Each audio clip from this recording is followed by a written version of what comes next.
El título de este mensaje igualmente podría haber sido Job, el favorito de Dios, o su chivo expiatorio, o bien, ¿qué tanto puede soportar un hombre y aún conservar su fe? O también, ¿es el hombre religioso únicamente cuando Dios lo bendice? O aún, ¿por qué sufren los hombres? Así como un sinnúmero de otros posibles títulos.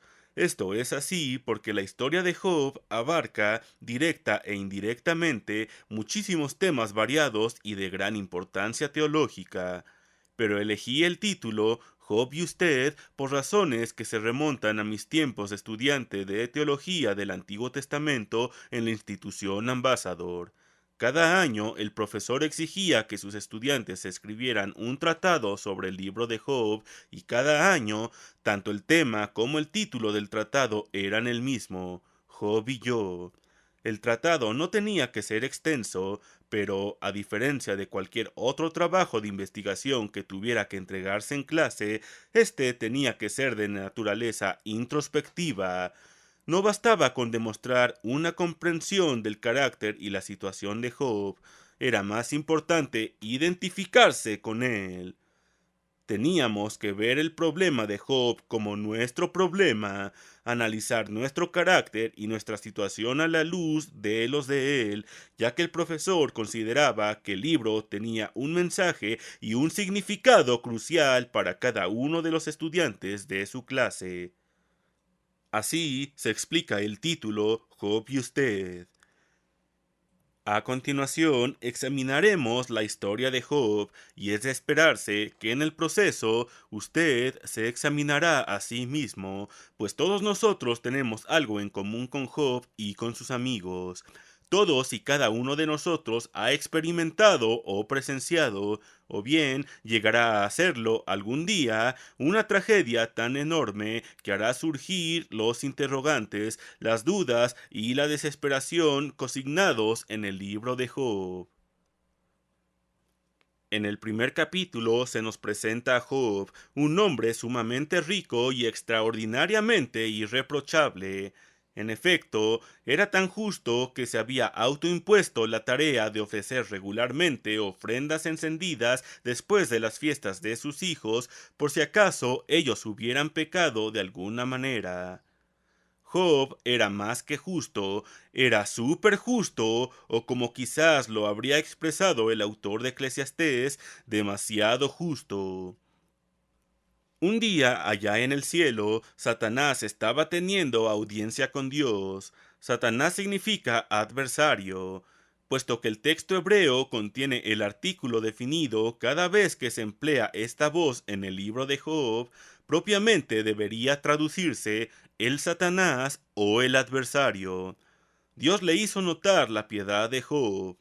Ahora bien, Satanás, el acusador de nuestros hermanos, es un experto reconocido en el arte de explorar y provocar el terror en los humanos. Pero ni aun él podía desacreditar la evaluación que hizo Dios del carácter de Job. Así, prefirió atacar sus intenciones. ¿Acaso teme Job a Dios de balde? Decía Satanás en tono sarcástico.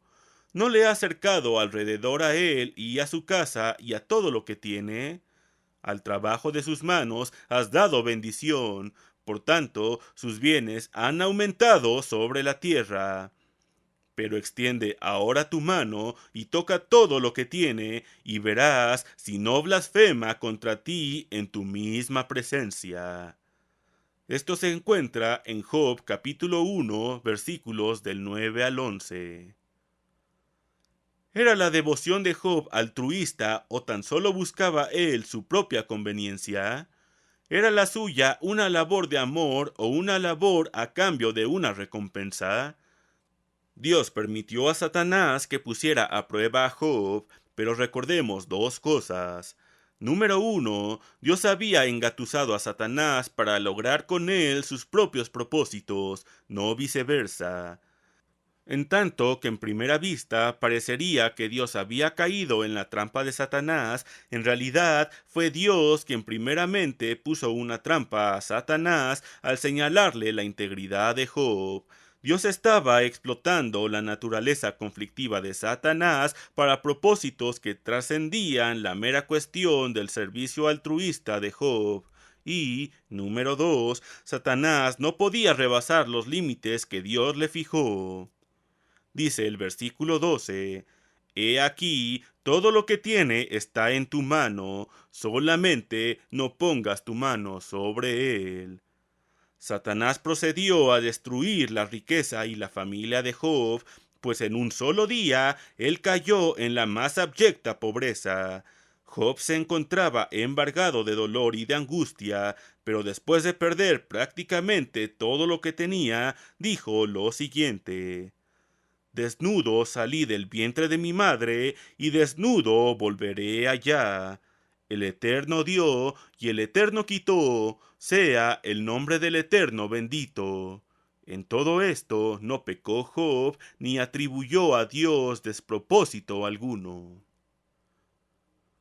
Pero Satanás es el cínico supremo y cree que todo hombre tiene su precio, su límite en el dolor y el sufrimiento, de manera que elevó las apuestas. Piel por piel repuso cuando Dios le hizo ver que Job se había mantenido firme en su integridad. Versículo 4 del capítulo 2. Todo lo que el hombre tiene dará por su vida, pero extiende ahora tu mano y toca su hueso y su carne, y verás si no blasfema contra ti en tu misma presencia. Versículo 6. Y el Eterno dijo a Satanás: He aquí, él está en tu mano, mas guarda su vida. Satanás salió de allí e hirió a Job con una sarna dolorosísima. La naturaleza exacta de la aflicción es muy debatida entre los comentaristas de la Biblia. Job abandonó su casa y se sentó en un montón de ceniza, como lo revela el versículo 8. No un montón de ceniza cualquiera, sino que, según señalan varios comentarios bíblicos, Job se postró sobre la mazbala, un apiladero de basura, estiércol, desperdicios y restos de animales en descomposición. Ahora, Job se veía atormentado por el dolor y por la angustia mental. Para empeorar las cosas, su esposa le dijo que pusiera fin a su miseria, que maldijera a Dios y muriera. Con razón, Satanás le había preservado la vida a ella. Pero Job respondió filosóficamente. Versículo 9. ¿Qué? ¿Recibiremos de Dios el bien y el mal no lo recibiremos? En todo esto no pecó Job con sus labios. Hasta este punto, Job parecía haber pasado la prueba. Entonces hacen su aparición tres amigos suyos. Empleo el énfasis en esta palabra porque, aunque ellos habían convenido en venir juntos a condolerse con él y para consolarle, como dice el versículo 11, acabaron por criticar severamente al pobre hombre afligido. Pero en un principio los tres estaban genuinamente conmovidos y apesadumbrados ante la situación de Job. Guardaron silencio por 7 días y el versículo 13 dice lo siguiente: Y ninguno le hablaba palabra porque veían que su dolor era muy grande. Finalmente, Job rompió el silencio y ya no escuchamos la filosofía estoica de los capítulos 1, versículo 21 y capítulo 2, versículo 10. Después de lamentarse por el dolor y la desventura que había sufrido por días interminables, cambió su estado de ánimo. Irrumpió en un torrente de quejas y de conmiseración por sí mismo. En términos nada imprecisos, afirmó su deseo de no haber nacido jamás. No deje de leer su discurso en el capítulo 3. Mejor aún, léalo en varias versiones de la Biblia si tiene la oportunidad. Algunas de las traducciones exponen en forma vívida los pensamientos y sufrimientos expresados por los interlocutores. En el capítulo 4, Elifaz respondió con una serie de 3 exabruptos, acusaciones y respuestas directas y sin ambages. Ah, sí, y con una elocuente filosofía moral y religiosa. Si usted cree que los participantes en esta conversación estaban siguiendo todas las reglas de la cortesía y se apegaban al rigor de la evidencia, como debe conducirse una conversación imparcial, se equivoca. No todo en estos capítulos es poesía y buenas costumbres. Los 3 amigos de Job estaban seguros de que Job merecía su castigo si tan solo confesara sus pecados, en tanto que Job firmemente defendía y mantenía su propia integridad. Conforme progresaba el debate, se acaloraban los ánimos y los 4 amigos empezaron a intercambiar insultos, tanto sutiles como otros bien obvios. Por ejemplo, Bildad llamó a Job un hablador en el capítulo 8, versículo 2. Y después del discurso de Sofar, Job replicó sarcásticamente: Ciertamente vosotros sois el pueblo, y con vosotros morirá la sabiduría. Esto se encuentra en Job capítulo 12, versículo 2. Y un poco después, Job dice: ¿En qué ayudaste al que no tiene poder? ¿Cómo has amparado al brazo sin fuerza? ¿A quién has anunciado palabras y de quién es el espíritu que de ti procede? Esto se encuentra en Job capítulo 26 versículos 2 y 4. Esto es solo una muestra del amistoso duelo de palabras que tuvo lugar. En vez de analizar punto por punto el debate, será mejor resumir los discursos que pronunció cada uno de los protagonistas. Esto será mejor también porque los oradores no respondían consistentemente. En ocasiones, sencillamente no respondían a sus respectivos argumentos, dedicándose más bien a ventilar sus propias creencias teológicas. Comencemos con Elifaz el temanita. Era un hombre muy religioso, aún místico. Experimentaba visiones en la noche. Pasemos a Job, capítulo 4, versículo 12. Job, capítulo 4, versículo 12. El asunto también me era a mí oculto, mas mi oído ha percibido algo de ello. En imaginaciones de visiones nocturnas, cuando el sueño cae sobre los hombres, me sobrevino un espanto y un temblor que estremeció todos mis huesos, y al pasar un espíritu por delante de mí, hizo que se erizara el pelo de mi cuerpo. Paróse delante de mis ojos un fantasma, cuyo rostro yo no reconocí, y oí que decía: ¿Será el hombre más justo que Dios? ¿Será el varón más limpio que el que lo hizo? Este concepto negativo y denigrante del hombre era compartido por Bildad y constituye una premisa crucial en sus argumentos y acusaciones, y como veremos, esta idea era compartida indudablemente por Sofar también.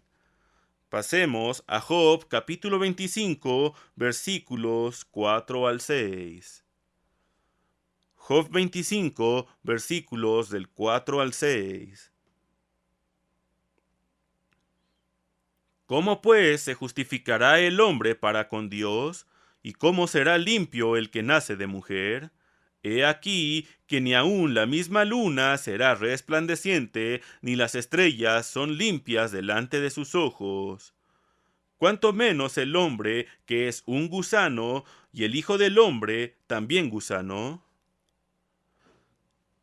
Elifaz contendía que únicamente Dios es bueno y que Él permite el sufrimiento con fines disciplinarios más que punitivos. El meollo de sus argumentos parecen ser lo que dice Job 5, versículos 17 al 18. Job 5, versículos 17 al 18. he aquí, bienaventurado es el hombre a quien Dios castiga.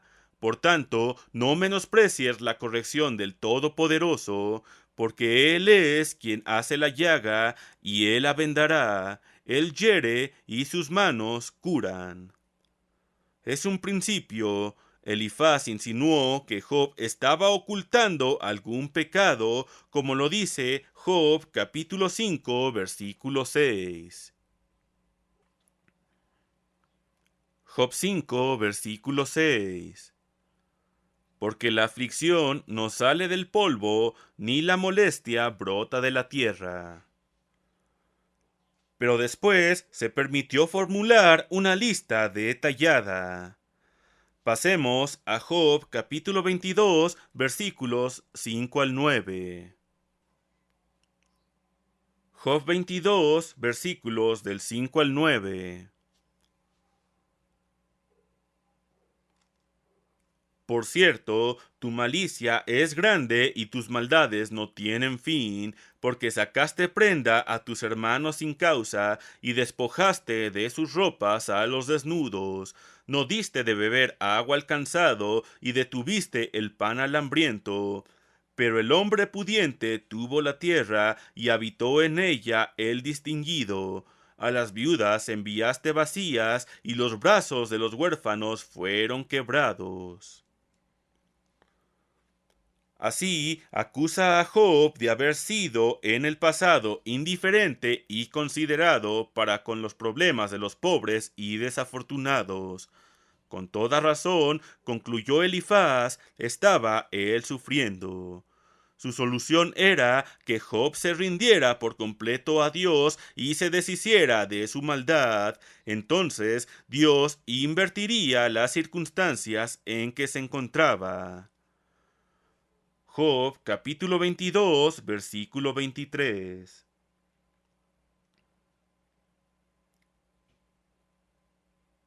Si te volvieres al Omnipotente, serás edificado, alejarás de tu tienda la aflicción.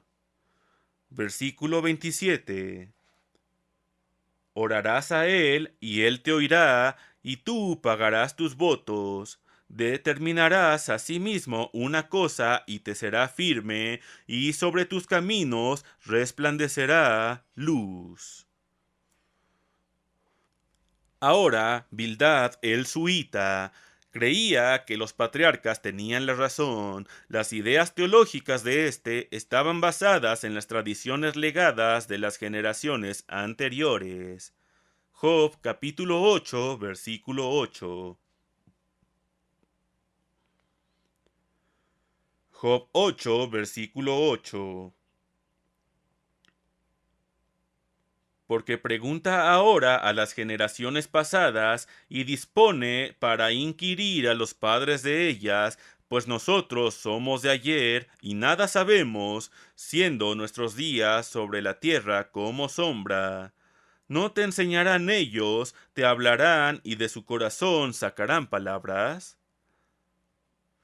Si Dios no lo castiga a uno, uno mismo inevitablemente se acarreará el infortunio. Esto lo dijo en Job capítulo 18, versículo 8. Porque red será echada a sus pies y sobre mallas andará, lazo prenderá su calcañar, se afirmará la trampa contra él, su cuerda estará escondida en la tierra, y una trampa le aguardará en la senda. Uno recibe lo que merece. Así, pues, no había duda alguna de que Job merecía lo que estaba recibiendo. La solución de Bildad sería mejor que Job buscara a Dios.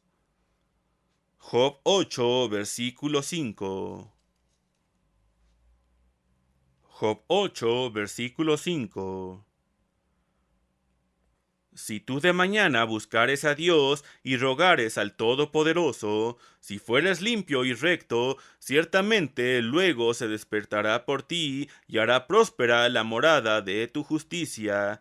Y aunque tu principio haya sido pequeño, tu postrer estado será muy grande.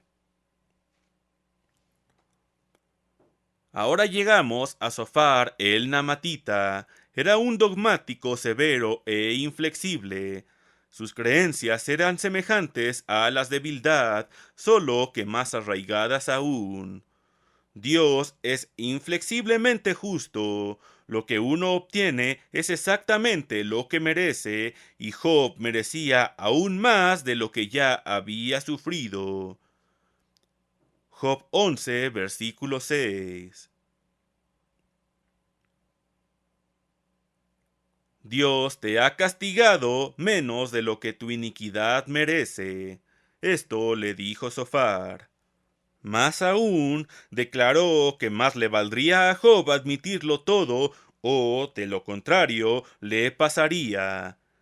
En el capítulo 20, Zofar hace gala de su elocuencia al describir con saña inaudita el destino terrible, doloroso, agonizante y miserable del pecador.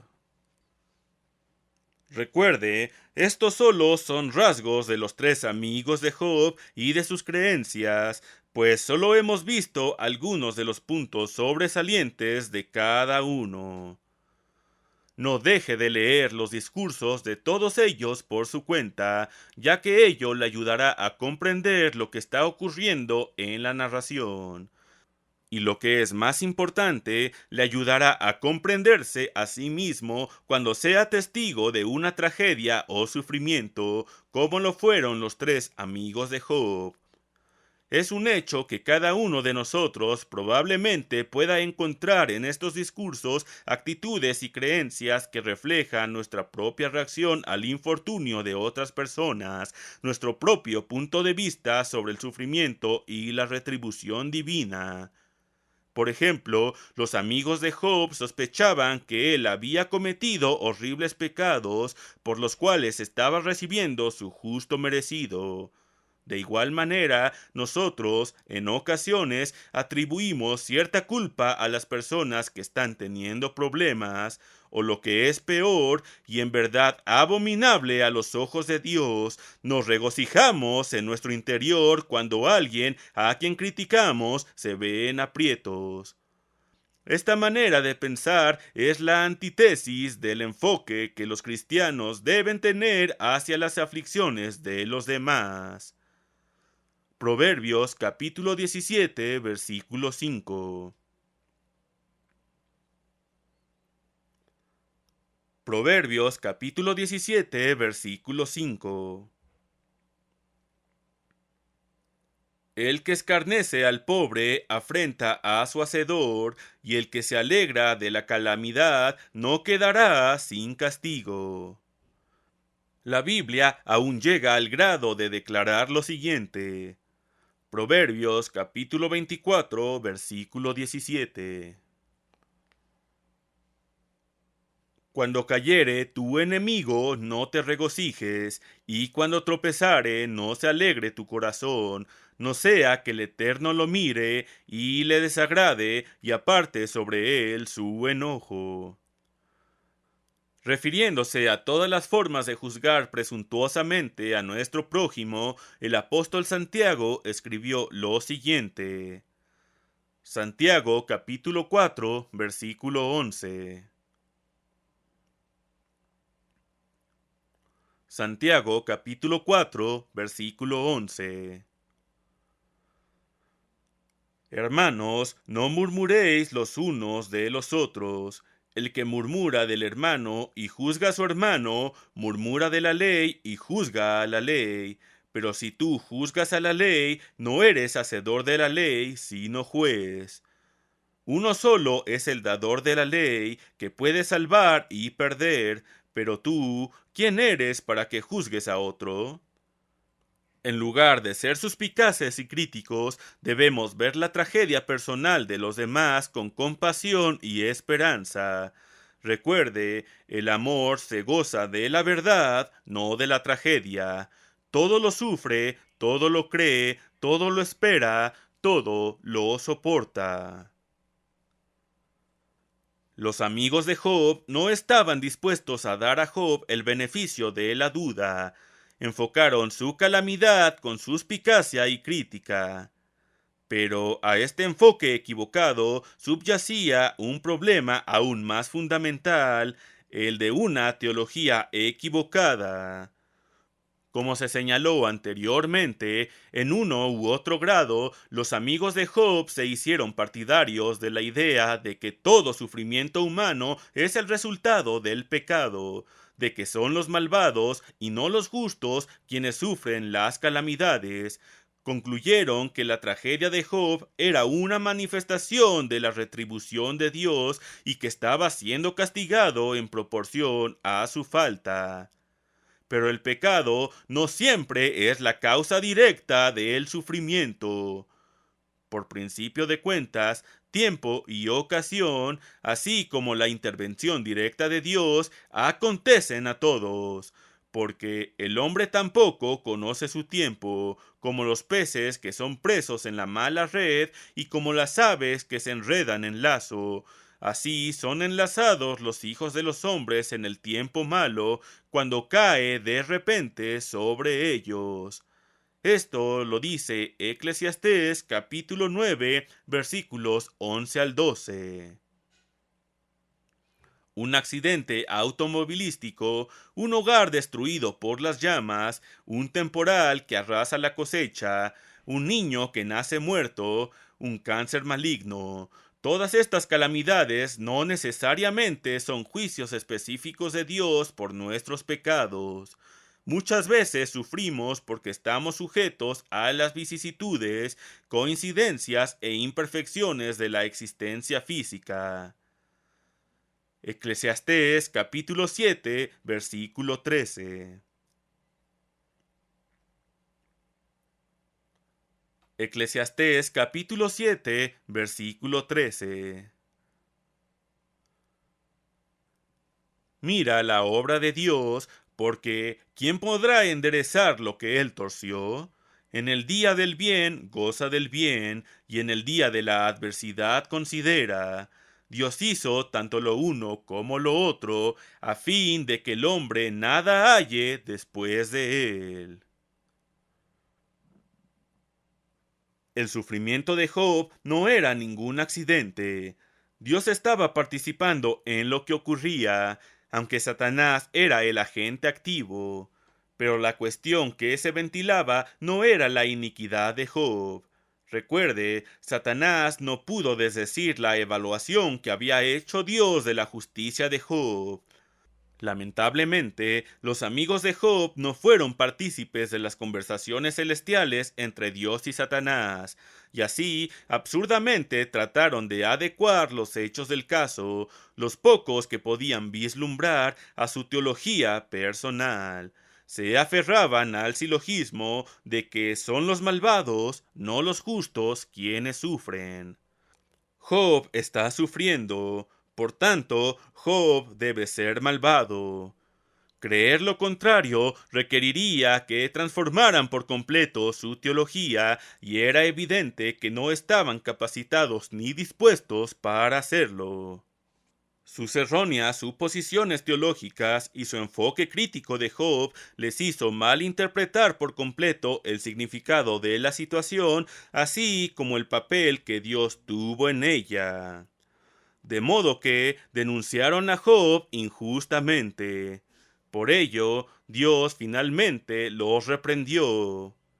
Job capítulo 42, versículo 7.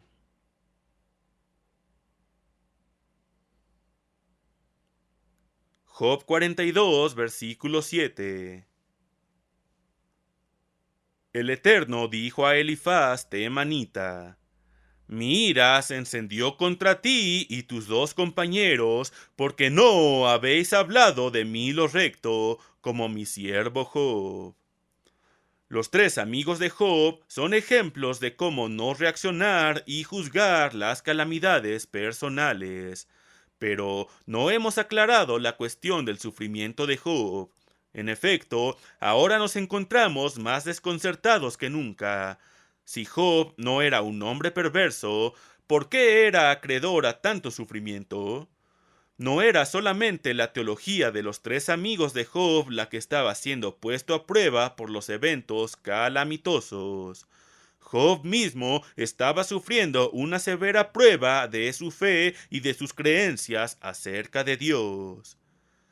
Antes de que se desatara el desastre, Job probablemente vivía confiado en el concepto de que la justicia, al menos su justicia, tenía en esta vida su propia recompensa de parte de Dios.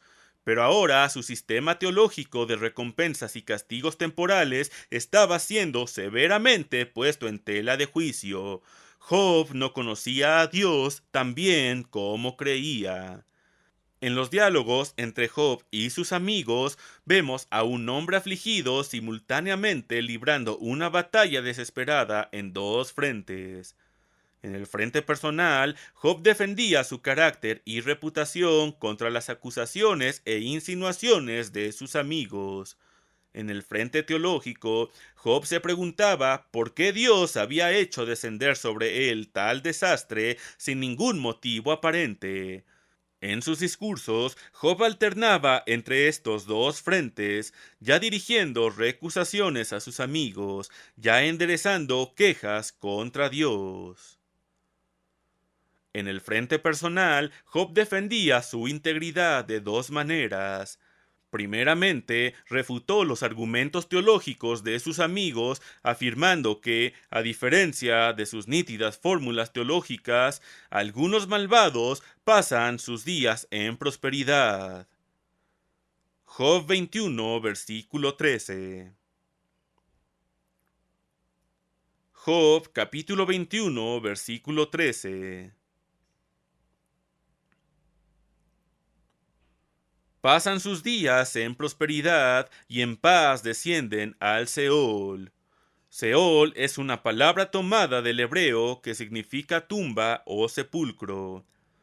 En segundo término, Job firmemente mantenía su inocencia. Él no pretendía no haber pecado jamás, no era tan justo, pero insistía en que nunca había hecho nada que mereciera semejante devastación y sufrimiento. El punto culminante de la defensa que hizo Job de su integridad tiene lugar en los capítulos 29 al 31. Después de recordar los viejos tiempos y de quejarse de su actual sufrimiento y humillación, Job se lanza a hacer una extraordinaria descripción de cuán escrupulosamente había vivido su vida adulta. En resumen, dijo: mírenme como estaba antes, mírenme como estoy ahora, pero en todo caso están viendo a un hombre inocente. Algunos se han preguntado si acaso Job estaba presumiendo o exagerando. Pero recuerde, Dios había ensalzado la justicia de Job ante Satanás. Job capítulo 1 versículo 8. Job capítulo 1 versículo 8. ¿No has considerado a mi siervo Job, que no hay otro como él en la tierra, varón perfecto y recto, temeroso de Dios y apartado del mal? Y Satanás no pudo contradecir las palabras de Dios. Leamos el capítulo 31 de Job. Se ha dicho que si queremos un resumen de los deberes morales en el Antiguo Testamento, tal vez los encontraríamos mejor descritos en el soliloquio de Job que en los 10 mandamientos. Así, pasemos a Job 31. Job 31, comenzando con el versículo 1. Hice pacto con mis ojos. ¿Cómo pues había yo de mirar a una virgen? Porque ¿qué galardón me daría de arriba Dios y qué heredad del Omnipotente desde las alturas? No hay quebrantamiento para el impío y extrañamiento para los que hacen iniquidad. ¿No ve él mis caminos y cuenta todos mis pasos? Si anduve con mentira, y si mi pie se apresuró a engaño, péseme Dios en balanzas de justicia, y conocerá mi integridad. Si mis pasos se apartaron del camino, si mi corazón se fue tras mis ojos, y si algo se pegó a mis manos, siembre yo, y otro coma, y sea arrancada mi siembra. Versículo 9. Si fue mi corazón engañado acerca de mujer, y si estuve acechando a la puerta de mi prójimo, muela para otro mi mujer, y sobre ella otros se encorven, porque es maldad e iniquidad, que han de castigar los jueces. Porque es fuego que devoraría hasta el lavadón, y consumiría toda mi hacienda. Si hubiera tenido en poco el derecho de mi siervo y de mi sierva cuando ellos contendían conmigo, ¿qué haría yo cuando Dios se levantase? Y cuando él preguntara, ¿qué le respondería yo? El que en el vientre me hizo a mí, ¿no lo hizo a él? ¿Y no dispuso uno mismo en la matriz? Si estorbé el contento de los pobres e hice desfallecer los ojos de la viuda, si comí mi bocado solo y no comió de él el huérfano, porque desde mi juventud creció conmigo como con un padre, y desde el vientre de mi madre fui guía de la viuda.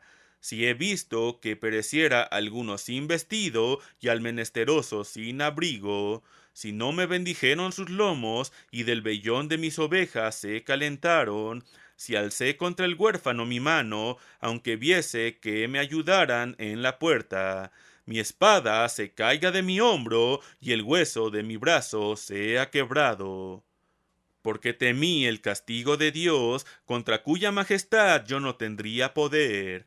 Si puse en el oro mi esperanza, y dije al oro, mi confianza eres tú, si me alegré de que mis riquezas se multiplicasen, y de que mi mano hallase mucho, si he mirado al sol cuando resplandecía, o a la luna cuando iba hermosa, y mi corazón se engañó en secreto, y mi boca besó mi mano, esto también sería maldad juzgada, porque habría negado al Dios soberano.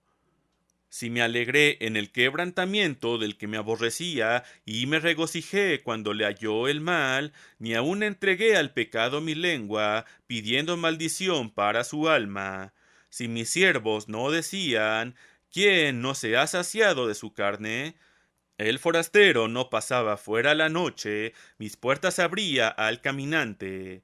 Si encubrí como hombre mis transgresiones, escondiendo en mi seno mi iniquidad, porque tuve temor de la gran multitud, y el menosprecio de las familias me atemorizó, y callé y no salí de mi puerta, ¿quién me diera, quién me oyese? He aquí, mi confianza es que el Omnipotente testificará por mí, aunque mi adversario se forme proceso. Ciertamente yo lo llevaría sobre mi hombro y me lo ceñiría como una corona. Yo le contaría el número de mis pasos y como príncipe me presentaría ante él. Si mi tierra clama contra mí y lloran todos sus surcos, si comí su sustancia sin dinero o afligí el alma de sus dueños, en lugar de trigo me nazcan abrojos y espinos en lugar de cebada. Aquí terminan las palabras de Job. Dejemos por un momento la defensa que hace Job de su integridad. Entre tanto, de vuelta en el frente teológico, las cosas no iban tan bien para Job. ¿Por qué? ¿Por qué estaba siendo sometido a tal sufrimiento? A Job no se le ocurría ninguna causa que pudiera haber provocado tal situación. No tenía explicación alguna que diera propósito o significado a su sufrimiento. Si hubiese podido saber del trato que habían hecho Dios y Satanás en el cielo, podría haberse preparado psicológicamente para pasar la prueba brillantemente y sin tantas quejas. Pero Job ignoraba por completo algún propósito en su sufrimiento que le diera inspiración para hacer frente a la ocasión. De manera que, en vez de mostrarse estoico, Job prefirió un torrente de lamentaciones y de pesadumbre. En el capítulo 6, por ejemplo, Job desea estar muerto antes que sufrir semejante dolor y enajenación de Dios y de sus amigos.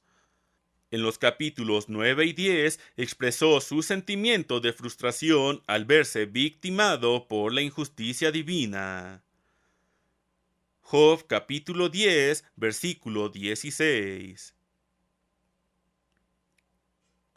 Job capítulo 10, versículo 16. Si mi cabeza se alzare, cual león tú me cazas, dijo de Dios. ¿Por qué me sacaste de la matriz? Hubiera yo expirado y ningún ojo me habría visto. Más adelante, Job añoraba una confrontación personal con Dios, de manera que pudiera presentar su caso ante el Supremo Juez del Universo. Esto se puede encontrar en el capítulo 23. Estas lamentaciones de Job son más que una mera historia dramática, son la respuesta de Job en el debate que sostuvo con sus amigos y su queja contra Dios con respecto a la imposibilidad de que el hombre pueda ser justo ante él. Job capítulo 9 versículo 2. Job 9 versículo 2. Ciertamente yo sé que es así, ¿y cómo se justificará el hombre con Dios? Ahora, Job 25, versículo 4. Job 25, versículo 4. ¿Cómo pues se justificará el hombre para con Dios? ¿Y cómo será limpio el que nace de mujer? Se preguntaba si Dios había olvidado cuán humanos creó él a los humanos, quejándose de lo que suponía ser la exagerada reacción de Dios a sus pocos e infrecuentes errores. Job capítulo 14, versículo 3. Job capítulo 14, versículo 3. El hombre nacido de mujer, corto de días y hastiado de sinsabores, sale como una flor y es cortado, y huye como la sombra y no permanece. Sobre éste abres tus ojos y me traes a juicio contigo. ¿Quién hará limpio a lo inmundo? Nadie, ciertamente sus días están determinados. Si tú lo abandonares, él dejará de ser, entre tanto deseará como el jornalero su día de descanso. Y así continúa Job. Es importante hacer resaltar el hecho de que, a pesar de que Job interrogaba a Dios casi al grado de acusarlo directamente, él, no obstante, aún creía en Dios. Sus emociones y su enfoque oscilaban violentamente entre la desesperación y la esperanza, entre la amargura y la fe. Por ejemplo, en el capítulo 19, Job, desde lo más profundo de su enajenación y angustia, suplica lo siguiente. Job 19, versículo 21. Oh, vosotros mis amigos, tened compasión de mí, porque la mano de Dios me ha tocado. ¿Por qué me perseguís como Dios, y ni aun de mi carne os saciáis? Pero después, dos versículos más adelante, viene un momento fugaz de confianza y de esperanza. Versículo 25. Yo sé que mi Redentor vive, y al fin se levantará sobre el polvo. Esto da principio a la famosa sección inmortalizada en el oratorio El Mesías de Händel, que algunos creen se refiere a la resurrección. Lamentablemente, el texto hebreo no es preciso en el pasaje y es difícil determinar en forma infalible la traducción acertada. Pero, a pesar de este problema, no es nada difícil discernir la confianza y la creencia que Job tenía en Dios. Esta perseverancia, esta determinación, esta tenacidad de Job es un atributo que después señaló el apóstol Santiago como ejemplo para todos los cristianos. Santiago capítulo 5 versículo 7.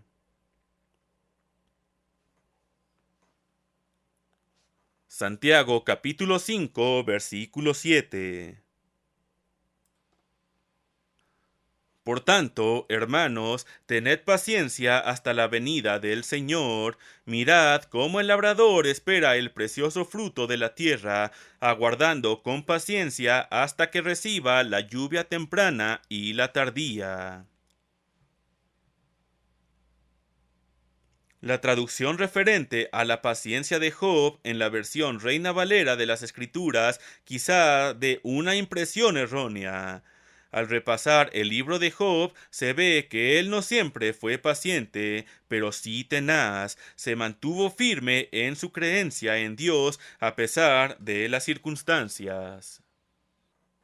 La tenacidad de Job es extensiva también a la creencia que mantuvo siempre en su propia integridad.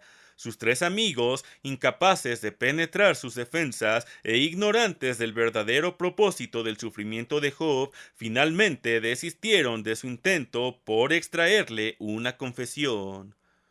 Job 32, versículo 1. Cesaron estos tres varones de responder a Job, por cuanto él era justo a sus propios ojos. Ahora tocaba su turno a la juventud, un cuarto acompañante, Eliú, quien hasta ahora no había sido mencionado y que había permanecido silencioso en señal de respeto a sus mayores. Finalmente hace su aparición. Job 32, versículo 4. Job 32, versículo 4. Y Eliú había esperado a Job en la disputa porque los otros eran más viejos que él. Pero viendo Eliú que no había respuesta en la boca de aquellos tres varones, se encendió en ira. Y así entró al debate. Eliú repitió algunos de los mismos argumentos e insinuaciones de los otros tres amigos, pero parece haber evitado la trampa de pensar que sabía todo lo que hay que saber acerca de Dios. Dejó lugar para cierto margen de misterio en la forma en que Dios obra. Hasta ese momento, Dios había sido una deidad distante, un ser definido y explicado por el dogma, por la especulación y por los argumentos teológicos. Ahora, Dios personalmente intervino en el debate, mas no con una callada voz interior, sino con voz de poder y de autoridad que provenía desde la tempestad o el torbellino. Job 38, versículo 1. Entonces respondió el Eterno a Job desde un torbellino. Finalmente, Job había logrado la confrontación que tan ansiosamente buscaba, pero en vez de colocar a Dios en el banco de los acusados, Job de pronto se vio a sí mismo abrumado con una serie de aproximadamente 40 preguntas, las cuales abarcan los siguientes 4 capítulos. Lo que es más sorprendente aún es que, en el interrogatorio, Dios ni siquiera se refirió al sufrimiento de Job. Para nada mencionó la conversación con Satanás, ni tampoco trajo a colación ninguna de las quejas o interrogantes de Job. En vez de eso, Dios dio a Job una cátedra sobre la naturaleza, poniendo ante sus ojos las maravillas y los misterios de la creación. A la mitad de su discurso, Dios le permitió a Job decir unas palabras. Cualquiera esperaría que Job se quejara por este interrogatorio. Lo lógico sería que él dijera: ¿qué tienen que ver la meteorología y la biología con mis problemas? O algo así como: ¡qué bien! Ahora, con respecto a mis preguntas. Pero no fue así. Job se limitó a decir lo siguiente. Job capítulo 40, versículo 4.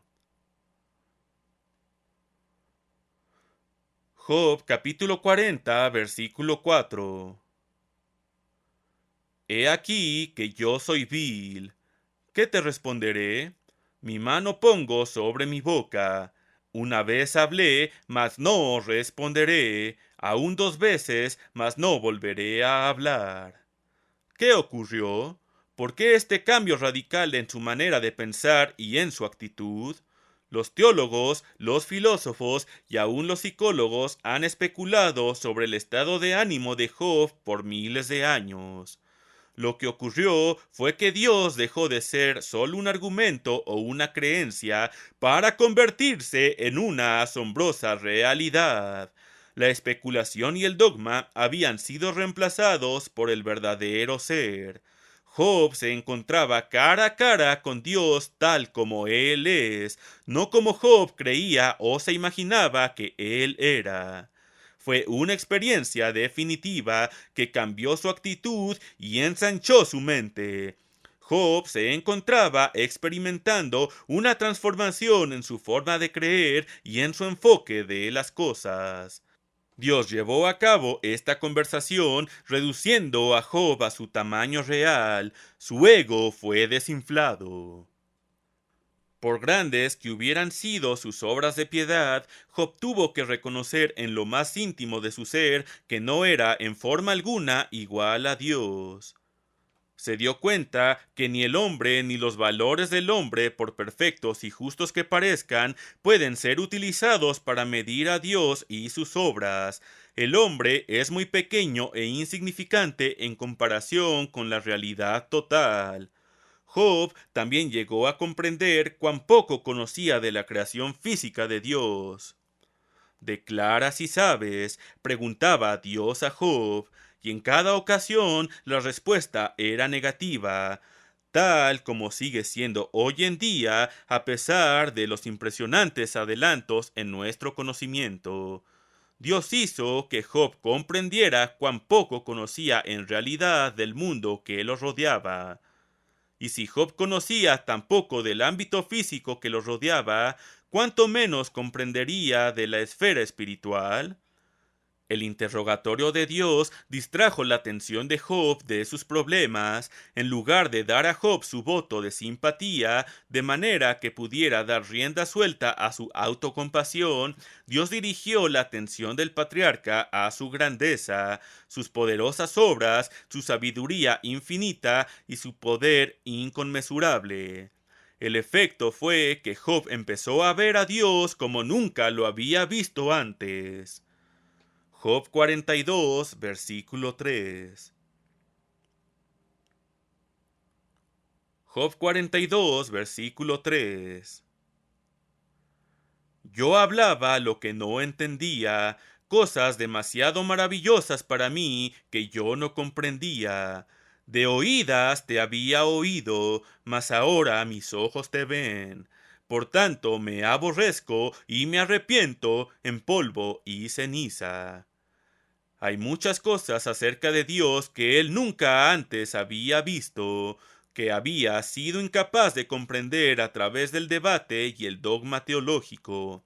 Como escribió el filósofo Roger Bacon, existen dos formas de conocer, a través de la argumentación y a través de la experiencia.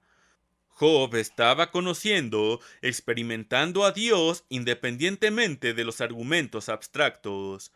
Más aún, Job estaba viendo a Dios en forma independiente de sus propias necesidades y de sus propias obras. En esto estribaba la gran diferencia. Job, como muchas personas religiosas hoy en día, como usted y yo, a menudo había abordado a Dios en términos de sus necesidades y sus bendiciones cotidianas.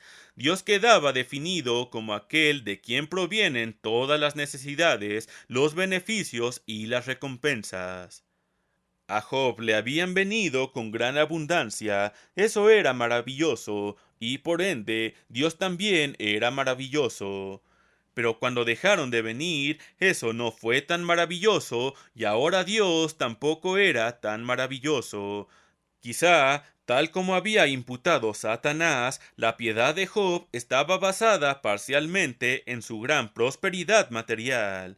De cualquier manera, Job ahora veía a Dios en forma independiente de sus bendiciones y separado completamente de sus propias necesidades físicas.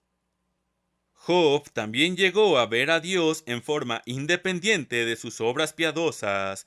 Job, como muchas personas religiosas, como usted y yo, había considerado a Dios solo en términos de las recompensas temporales por la obediencia y de los castigos por el pecado. Por supuesto, Dios quiere que actuemos y pensemos en forma justa, pero con demasiada frecuencia las personas hacen de la piedad una estafa. Pretenden impresionar a Dios, a los demás o a sí mismos con sus buenas obras. O bien actúan bajo la estipulación táctica de que su obediencia a Dios será directamente proporcional al favor que Él muestre para con ellos. Es decir, están dispuestos a acatar la voluntad de Dios solo en medida en que Él los bendiga. Pero si Dios no cumple, entonces Él se torna injusto, desconsiderado e incomprensivo, y solo por eso la gente se aparta del sendero estrecho de la justicia hasta que el incentivo temporal por la ganancia sea restaurado. O bien hacen a Dios a un lado al ver que pueden prosperar en esta vida sin Él. ¿Y qué del castigo de los perversos que Dios con toda certeza habrá de imponer? Bueno, eso está demasiado remoto, demasiado apartado de esta vida como para tomarse en consideración hasta que uno sea anciano y esté en su lecho de muerte. Cuando las bendiciones cesaron, Job puso en tela de juicio la bondad de Dios y su preocupación por él. Se preguntó qué valor tenía el obedecer a Dios si los justos sufrían en tanto que los perversos prosperaban. Pero se aferraba a su propia moralidad y no desechó la vida piadosa. Lamentablemente, no pueden decir lo mismo muchas personas que una vez fueron religiosas. ¿Y usted? ¿Existe la motivación del beneficio personal en su vida religiosa?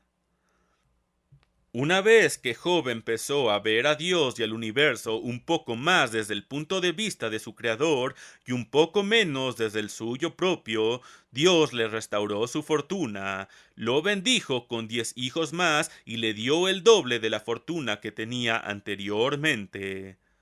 ¿Significa esto entonces que la lección de Job es, si usted persevera lo suficiente, Dios ulteriormente lo bendecirá físicamente? No, en absoluto. El contrato, el pacto que los cristianos hacen con Dios no está basado en cláusulas de bonanza o garantías de prosperidad física y de buena salud en esta vida. Estas bendiciones son cláusulas opcionales agregadas o suprimidas por Dios a su discreción y sin previa consulta. Ahora bien, es el caso que Dios, con frecuencia, es muy generoso con las bendiciones físicas para sus hijos engendrados. Pero esto no es lo importante para Dios.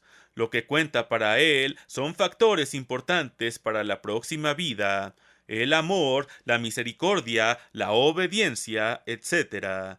Estas características espirituales esenciales se producen y son maduradas en las pruebas, las adversidades, los retos y los sufrimientos de la vida. Romanos capítulo 5, versículo 3. Romanos capítulo 5, versículo 3. Nos gloriamos en las tribulaciones, escribió Pablo, sabiendo que la tribulación produce paciencia, y la paciencia prueba, y la prueba esperanza, y la esperanza no avergüenza, porque el amor de Dios ha sido derramado en nuestros corazones por el Espíritu Santo que nos fue dado.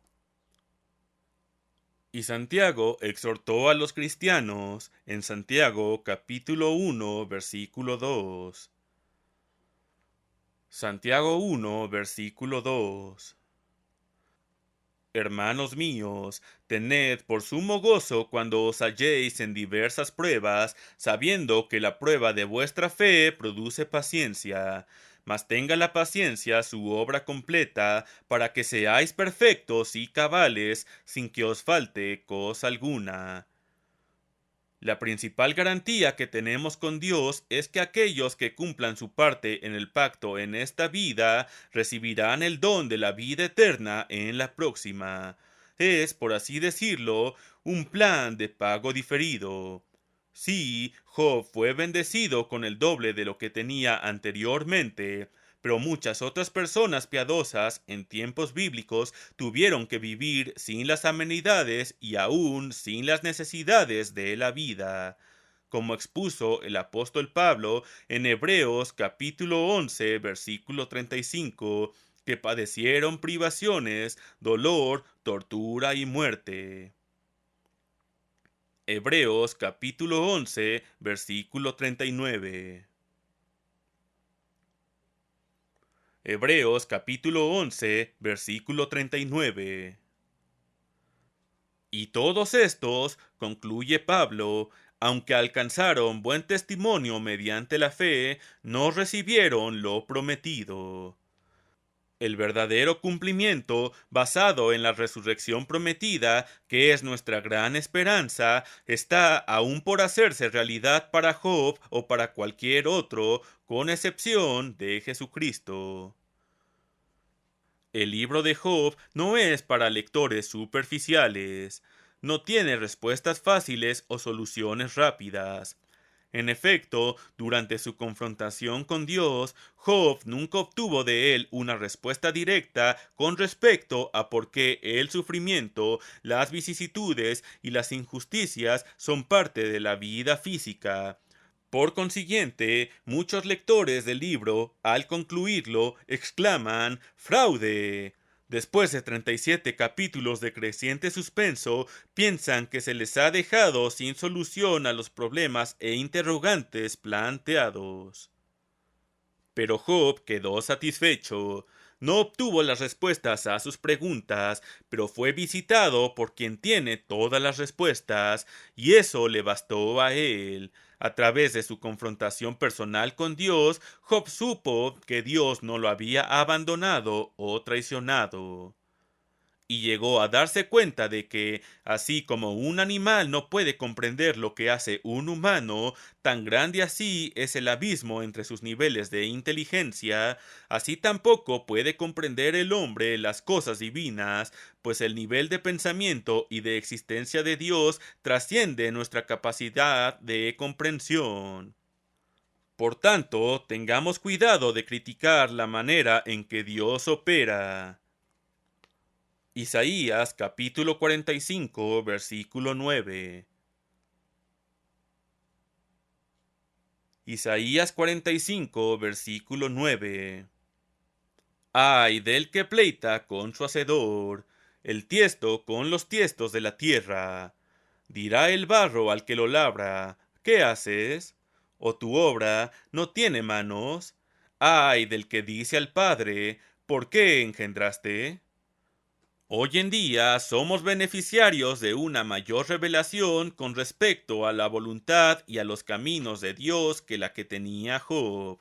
Conocemos más acerca del gran propósito que Dios está realizando en nuestras vidas, convirtiéndonos en sus hijos dentro de su reino. Pero, aun con este conocimiento adicional del plan a largo plazo de Dios, no siempre podemos saber cuáles son sus metas a corto plazo. No siempre podemos comprender cómo y por qué Dios hace lo que hace, o por qué permite que las circunstancias nos afecten individualmente. ¿Por qué hay algunos desempleados? ¿Por qué nacen algunos niños retrasados mentales o con deformidades congénitas? ¿Por qué algunos pierden a su cónyuge o a sus hijos cuando éstos aún son pequeños? ¿Por qué muchos mueren prematuramente de cáncer o de otras enfermedades incurables? ¿Por qué hay ciegos, sordos e incapacitados? ¿Por qué hay accidentes automovilísticos fatales? ¿Por qué hay abortos? ¿Por qué existen las enfermedades, la opresión, la drogadicción, la pobreza y el hambre? ¿Por qué usted? ¿Por qué sus seres queridos? ¿Por qué cualquiera? Solo Dios lo sabe. Y por ahora Él nos está respondiendo con el mismo silencio con el que contestó a Job. pero nos ha revelado lo suficiente como para que sobrellevemos lo desconocido y lo inexplicable sin grandes preocupaciones y con fe. Deuteronomio capítulo 29, versículo 29. Deuteronomio capítulo 29, versículo 29. Las cosas secretas pertenecen al Eterno nuestro Dios, mas las reveladas son para nosotros y para nuestros hijos para siempre, para que cumplamos todas las palabras de esta ley. Primera de Corintios capítulo 13, versículo 12. Primera de Corintios capítulo 13, versículo 12. Ahora vemos por espejo, oscuramente, mas después veremos cara a cara. Ahora conozco en parte, pero después conoceré como fui conocido, escribió el apóstol Pablo, otro individuo que conoció muy de cerca el sufrimiento. Hubo un momento en su vida en que cierta aguijón en mi carne se tornó tan insoportable que 3 veces imploró a Dios que le diera alivio. Y me ha dicho, escribió Pablo, bástate mi gracia, porque mi poder se perfecciona en la debilidad. Por tanto, Pablo proclamó, de buena gana me gloriaré más bien en mis debilidades, para que repose sobre mí el poder de Cristo. Por lo cual, por amor a Cristo me gozo en las debilidades, en afrentas, en necesidades, en persecuciones, en angustias, porque cuando yo soy débil, entonces soy fuerte. Esto está en 2 de Corintios capítulo 12, versículos del 7 al 10. Pablo derivó fuerzas de la fortaleza de Cristo y también tuvo siempre presente la meta final, la resurrección al reino de Dios. Esa meta dio significado y propósito a su vida, permitiéndole encarar con valor y confianza cualquier adversidad, aun la muerte. Le permitió escribir en otro lugar lo siguiente. Romanos capítulo 8, versículo 18. Romanos capítulo 8, versículo 18. Pues tengo por cierto que las aflicciones del tiempo presente no son comparables con la gloria venidera que en nosotros ha de manifestarse, porque la creación fue sujetada a vanidad, no por su propia voluntad, sino por causa del que la sujetó en esperanza, porque también la creación misma será libertada de la esclavitud de corrupción a la libertad gloriosa de los hijos de Dios. Si sabemos del libro de Job y del resto de la Biblia que el Señor es muy misericordioso y compasivo, como dice Santiago 5, versículo 11, podemos aceptar lo desconocido con fe y con esperanza. Podemos aceptar el desafío que Dios nos pone delante, viviendo lo mejor que podamos esta existencia imperfecta, sacando fuerzas de debilidad, como dice Hebreos 11, versículo 34. Podemos decir con Pablo que sabemos lo siguiente. Romanos 8, versículo 28. Romanos 8, versículo 28. Sabemos que a los que aman a Dios, todas las cosas les ayudan a bien, esto es, a los que conforme a su propósito son llamados.